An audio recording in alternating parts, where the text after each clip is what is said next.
je trouve de l'encouragement dans ce qui s'est passé dans deux pays proches du nôtre, au Sénégal et au Ghana. Vous avez vu qu'il y a eu des élections apaisées et qu'il y a eu une alternance paisible. Et moi, j'aime bien faire mentir les détracteurs de l'Afrique. Parce qu'on a montré, à travers ces deux exemples-là, qu'en Afrique de l'Ouest, on peut faire une alternance apaisée. Au Sénégal, la majorité sortante a été battue. Elle est partie.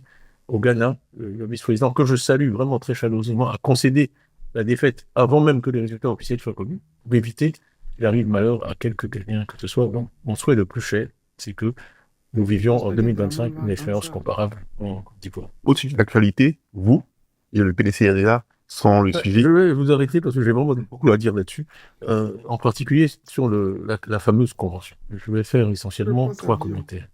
Le premier, c'est que quand j'ai été élu fin décembre 2023, ça a été avec une majorité écrasante, 96,5%. Que dans l'enthousiasme de cet événement, les plus de 4000 personnes qui ont voté pour moi ont exprimé le souhait que je sois le candidat du parti à la présidence de la République. Maintenant, cela ne change rien à nos textes, et nos textes sont clairs. Ils disent qu'il faut tenir une convention. Mais cette convention, franchement, va être une formalité, parce que le résultat en est déjà connu. Donc, je crois qu'il faut arrêter le psychodrame autour de ça. Nous respecterons nos textes. Il y aura une convention. Ceux qui veulent être candidats pourront l'être vraiment sans aucun problème. Il faut pas s'inquiéter là-dessus. Le deuxième commentaire que je veux faire sur la convention, c'est que c'est un événement politique d'importance majeure qui doit désigner celui qui va porter les couleurs du PDCI à l'élection présidentielle. Alors, il faut que ceux qui font ce choix fassent un choix informé. C'est-à-dire que c'est utile que ce soit aussi tard que possible pour avoir le maximum d'informations. Il y a aujourd'hui, les anglo-saxons disent l'éléphant dans la pièce, mais il y a un sujet sur la table qui est fondamental, qui est à savoir qui sera le candidat du RHDP. Alors, c'est une donnée fondamentale. Essayer de tenir une convention quand on n'a pas la réponse à cette question, est-ce que c'est la meilleure approche? Donc, le PDCI et son président se réservent le droit de choisir le moment optimal pour que cette convention se tienne, pour maximiser nos chances de but. Et donc, nous n'avons pas encore pris de décision sur ce point, pour des raisons, je dirais, qui sont évidentes. Troisième commentaire que je ferai, c'est sur la compétition. Ça me fait sourire parce que je vais parler de moi, si on me permet, pendant 2 minutes. Oui, allez-y. Mais la compétition, c'est l'histoire de ma vie. Moi, j'ai passé le bac ici en 1980. Beaucoup d'Ivoiriens n'étaient pas nés, mais je peux vous dire, en 1980, j'ai été premier de Côte d'Ivoire. Baccalauréat, c'est officiel. Je suis ensuite allé en France, en classe préparatoire. En mathématiques supérieures, chaque année, à mon époque, il y avait à peu près 40 000 personnes qui allaient en prépa. Il y en a 300 qui vont à peu près. Je peux être parmi les 300. Je suis allé à l'école des mines où il y a 120, 140 personnes. J'ai été major de ma section. Je suis ensuite, après toutes sortes de péripéties, j'ai fini à la City à Londres. J'ai fini par être nommé directeur général de Prudential. Mais le processus qui fait qu'on est nommé directeur général d'un groupe de telle taille, qui a plus de 1000 milliards de dollars de total de bilan, c'est un processus hautement compétitif, avec un comité qui sélectionne des candidats, qui les évalue.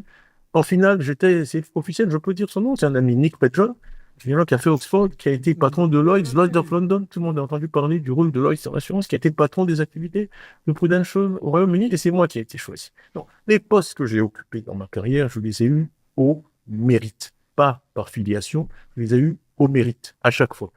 Donc, qu'on me dise que moi, avec un profil pareil, j'ai peur de la compétition, j'ai peur de qui? La compétition de qui?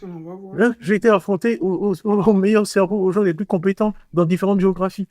Si le Crédit Suisse est venu me chercher à Londres, c'est pas moi qui suis allé, c'est eux qui sont venus me chercher pour que je vienne, parce que la banque était dans une situation désespérée. Donc tout ça pour dire que je n'ai pas peur de la compétition. J'invite tous ceux qui sont au PDCI et souhaitent être candidats à la convention à venir m'affronter et je les battrai. Voilà. Le dernier commentaire que je ferai, c'est sur ma fameuse absence de Côte d'Ivoire. D'abord, l'évidence. Tout le monde sait que j'étais absent de Côte d'Ivoire. Les 96,5% d'électeurs du PDCI qui ont voté pour moi, et ils savent que j'étais absent de Côte d'Ivoire. Vous savez, moi, je fais confiance à l'intelligence du peuple ivoirien. J'ai dit à Soubré, quand j'ai parlé de l'IDH, qui est aujourd'hui compris par tout le monde, le peuple a une grande intelligence. Et ce qui compte pour eux, c'est de savoir qui peut les aider. Ce n'est pas un concours de présence. On n'est pas à l'école. Ce n'est pas un concours de présence. C'est un concours de résultats. J'ai passé 5 ans ici aux affaires en Côte d'Ivoire. Je suis désolé, mais on parle encore des idées que j'ai émises à l'époque. En octobre 96, 2 ans après mon arrivée dans ce pays, j'ai présenté ce programme des 12 travaux de l'éléphant d'Afrique que 30 ans après, on est encore en train de réaliser. Donc les Ivoiriens ne doutent pas de ma capacité Ok. à créer une vision, à la vendre et ensuite à l'exécuter et à la réaliser. Voilà tout ce que j'ai à dire. Ah, les amis, vous venez d'écouter l'Ivoiro-Sénégalais Tidiane Thiam, président du PDCI RDA, le parti de Feu Félix Houphouët-Boigny, du B89 Henri Konan Bédié, qui nous a quittés aussi, et aujourd'hui de l'Ivoiro-Sénégalais Tidiane Thiam. Mais Tidiane Thiam qui répond à Bion hier, qui a fait une sortie catastrophique ou bien une sortie magnifique. Cela dépend de là où tu te positionnes, cela dépend de qui tu es, cela dépend de comment tu vois la Côte d'Ivoire. Parce que si on veut diriger la Côte d'Ivoire par procuration, comme Bion l'a dit, par les repéros, c'est-à-dire que nous allons tout droit dans le mur, comme Alassane Draman Ouattara quand il venait aux affaires en Côte d'Ivoire.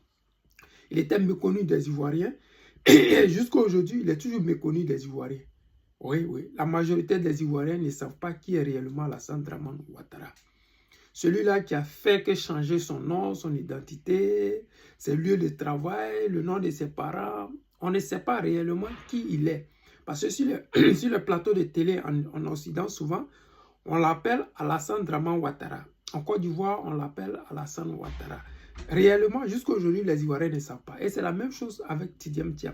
Quand on lui pose la question de savoir ton absence en Côte d'Ivoire, il dit que ce n'est rien parce que les Ivoiriens sont conscients de ce qu'il est, qu'est-ce qu'il va apporter aux Ivoiriens. C'est ça Ouattara avait dit à nos parents.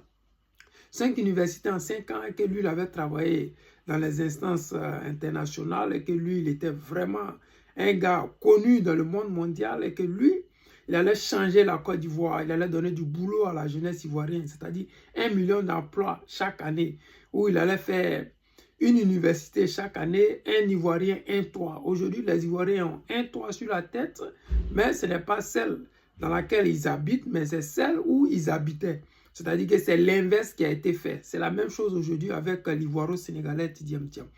Les Ivoiriens ne sont pas dupes et lui-même il a dit, nous ne sommes pas dupes et les Ivoiriens, au moment venu, vont démontrer par A plus B que celui qui a été absent durant tous ces temps, celui dont les Ivoiriens ne connaissent pas du tout, on ne sait pas qui sont ses enfants, on ne sait pas qui est sa femme, on ne sait pas où il était, il parle de 1980, combien là, ce sont des années où la majorité de la jeunesse ivoirienne n'était pas née ou ne savait même pas. Donc aujourd'hui, sa venue en politique, c'est vraiment la France-Afrique qui essaie de muter. C'est-à-dire, on quitte des Draman Ouattara comme celui-ci, ne fait plus la fierté de la France-Afrique et on veut nous vendre un autre produit en nous disant il était à Crédit Suisse, il était ceci, cela. Mais comment il est parti de Crédit Suisse? Il a été renvoyé, il a été humilié. C'est ça, on dit, il a été viré. Voilà, quelqu'un qui a été viré au Crédit Suisse, qu'est-ce qu'il peut apporter? On dit qu'il a apporté un grand changement. C'est la même chose. Ouattara, quand il venait en Côte d'Ivoire, il a dit qu'il a relevé l'économie de 15 pays dans le monde, 23 pays, et y compris le Japon. Il a eu la Côte d'Ivoire avec seulement 15 millions d'habitants. Aujourd'hui, la Côte d'Ivoire est redevenue pays pauvre très endetté, c'est-à-dire PPTE. La Côte d'Ivoire aujourd'hui, des Ivoiriens dorment au cimetière.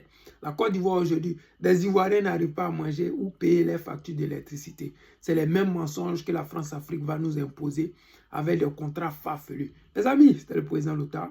Je voulais vous dire une chose très importante. N'oubliez pas que le président Laurent Gbagbo est parmi nous, nous a dirigés et va nous envoyer vers la lumière. L'espoir du peuple ivoirien, c'est le guide président Gbagbo Laurent. Je vous aime et je vous dis à tout à l'heure.